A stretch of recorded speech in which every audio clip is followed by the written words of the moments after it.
Tulsa, Oklahoma, 1,980.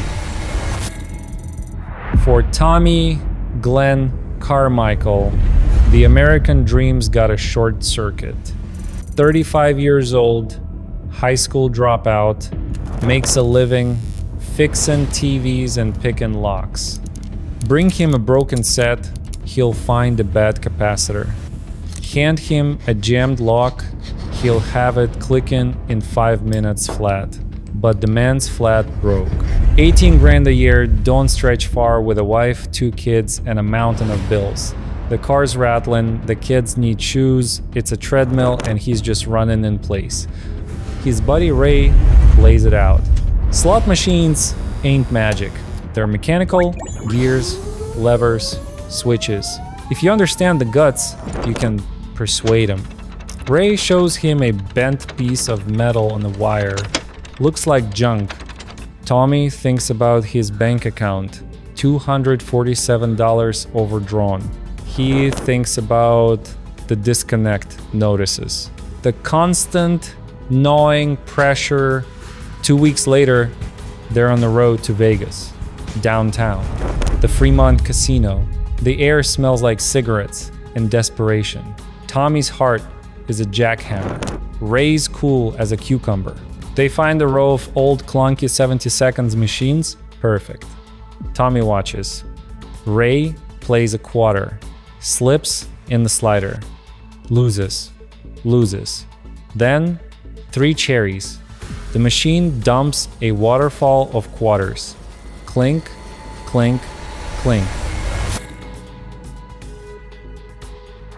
Ray scoops it up, casual. 10 minutes later, he walks with $200. Started with 4 quarters. Now it's Tommy's turn. His hand shaking as he pulls out his own slider, disguised as a car key. He inserts it, feels for the catch. There, pulls the lever. 3 bars. The machine sings a song of 50 quarters. It worked. It actually worked. By midnight, Tommy has $890 in his pocket. More than 2 weeks of honest work. Driven back to Tulsa, a new resolve hardens in him. Ray's tool is crude, amateur hour. Tommy's an engineer. He's gonna build a better mousetrap. For 6 months, his garage becomes a lab. He buys old machines, strips them down to bones. He learns every weakness. The result? The Carmichael slider, version 2. Dental tool steel, perfect. 23-degree bend. He develops rules. Never win more than 500 a session. Never hit the same casino twice a month. Act lucky, not skilled. He goes back to Vegas alone. Ray's in jail in Reno. In 5 days, Tommy clears $8,400. He comes home and quits his job. He doesn't say what kind. For 4 years, he is a ghost on the circuit. Vegas, Reno, Atlantic City, making 80 grand a year. But the casinos are adapting. New machines. The slider's dying. Most cheaters would pack it in, but Tommy Carmichael ain't most cheaters. Narrator 1,985. New machines with anti-cheating shields. Tommy buys one, takes it apart. The weakness? A tiny mechanical switch deep inside. He builds a new tool.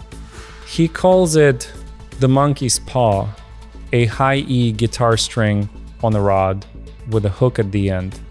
You insert it, navigate like a locksmith in the dark, hook the switch, and trick the machine. It takes feel, it takes nerve, it takes Tommy Carmichael.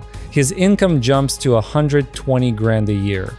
House, new car, better schools for the kids. Where is all this coming from, Tommy? Not exactly a lie. But in 1987, at Caesar's Palace, a security guard sees his hand lingering too long in the coin slot. "Sir, what are you doing?" "Playing slots. What's it look like?" "Stand up. Slowly. Pull your hand out. The monkey's paw dangles from his fingers. The gig is up.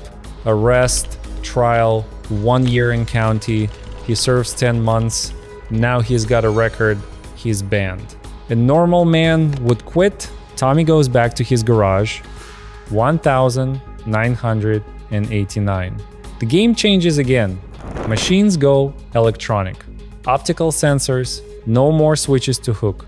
So Tommy thinks, what if I blind the eye? He invents the light wand, a tiny, brilliant LED on a curved wire. Insert it into the payout chute, shine it right into the sensor. The machine gets confused. It just pays and pays and pays. This is the big one. From 1990 to 1996, Tommy Glenn Carmichael lives like a king. 2-3 million a year. He's a ghost, hitting casinos worldwide, but a pattern emerges. A Nevada gaming control analyst spots it. A tiny, unexplained spike in payouts on older machines. She pulls footage, sees a blurry hand near the payout chute. The FBI gets involved. Operation Light Out. They track him. They watch him. November 4th, 1996. The Mirage. Tommy's at a machine. The light wand does its magic. This time, 6 pairs of FBI eyes are watching. They find the wand. They have him dead to rights. 17 counts. He's looking at a life sentence.